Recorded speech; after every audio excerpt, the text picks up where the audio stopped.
I remember the light first, not the light of a sunrise, which we Japanese have revered for millennia, but a light that stripped the world of its color and replaced it with a blinding, hollow white.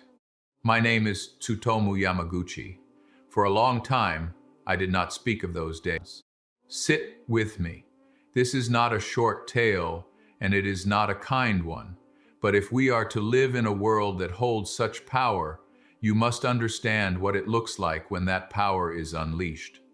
It was the 6th of August, 1945. I was 29 years old, an engineer for Mitsubishi Heavy Industries. I had been away from my home in Nagasaki for 3 months, working on a new tanker design in Hiroshima. I missed my wife, Hisako, and our baby son, Katsutoshi. That morning was supposed to be my last in the city. I was walking toward the shipyard to finish some paperwork when I realized I'd forgotten my hanko, my identification stamp, and my travel permit. I turned back toward the office. The sky was a perfect, cruel blue. At 8:15 a.m., I heard the hum of a plane. I looked up and saw a small silver speck. I thought it was a scout. Then, I saw 2 small parachutes drifting down. Then, the world ended. I don't remember a sound. They call it Pika Dawn, the flash bang, but for me, the Pika swallowed the dawn. It was as if the sun had dropped into my lap. I had just enough time to dive into a ditch. I remember the sensation of being lifted, not by hands, but by the air itself turning into a solid wall. When I opened my eyes, the blue sky was gone. The world was gray, choked with dust and ash so thick you could taste the burnt metal. My face and arms felt like they were on fire because they were. The heat had seared the skin off the left side of my body. I crawled out of the ditch and looked toward the city center. There was no city, just a mountain of smoke, blooming like a poisonous mushroom, reaching for the heavens. I managed to find my colleagues, Akira Iwanaga and Kuniyoshi Sato, who had also survived. We spent the night in an air raid shelter, surrounded by people whose skin hung from them like damp rags. The smell. You never forget the smell of a human being turned into charcoal while they are still trying to scream. The next day, we had to get home. We stumbled through the ruins toward the railway station. To get there, we had to cross a river. The bridges were gone or burning, so we waded through. The water was filled with bodies, men, women, horses, all floating downstream. We pushed them aside like driftwood. By some miracle, the trains were still running on the outskirts. I boarded a carriage packed with shadows. No one spoke. We were all staring at nothing, wondering if we had already died and were simply traveling to the next world. On August 8th, I arrived in Nagasaki. When my wife saw me, she didn't recognize me. I was wrapped in bandages, my skin blackened, my hair singed off. I looked like a monster from a folklore scroll, but I was home. I thought I was safe. On the morning of August 9, despite my burns and my fever, I reported to the Mitsubishi office in Nagasaki to explain what had happened in Hiroshima. I sat across from my supervisor. I tried to tell him about the single bomb that had leveled a city. He laughed. He called me a madman. How can one bomb destroy a city, Yamaguchi-san? You are exhausted.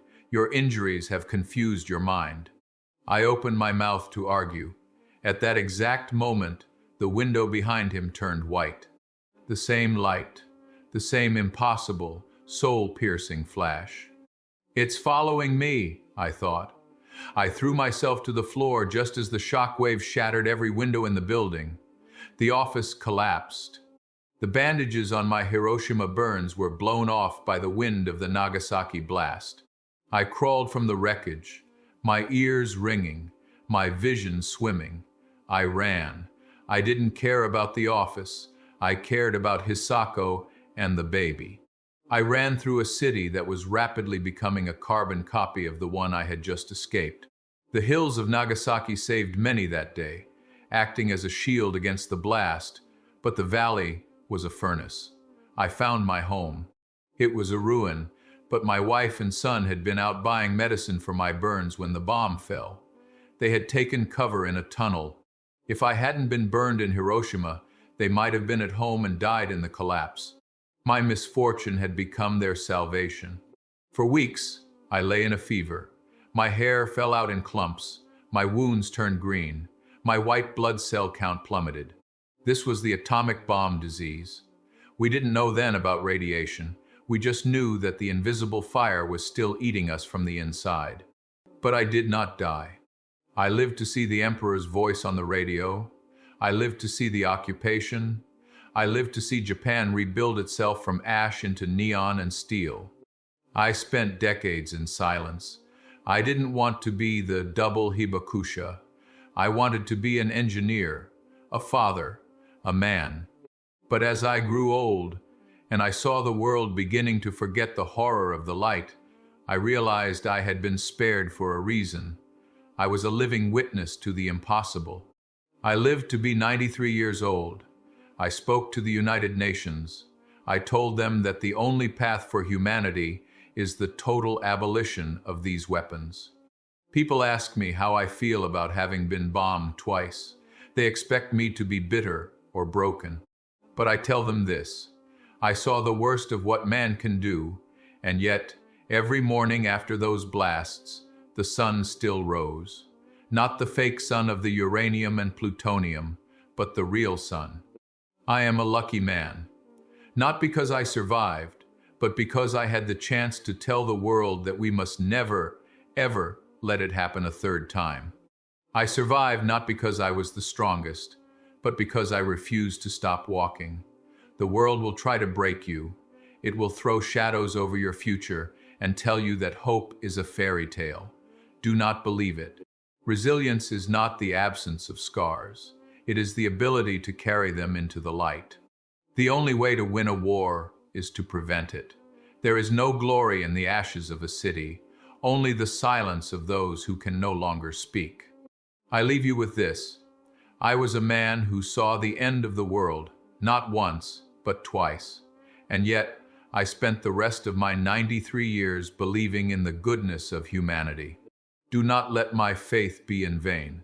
Take care of each other. The light of the sun is a gift. Never let it be replaced by the light of a bomb again.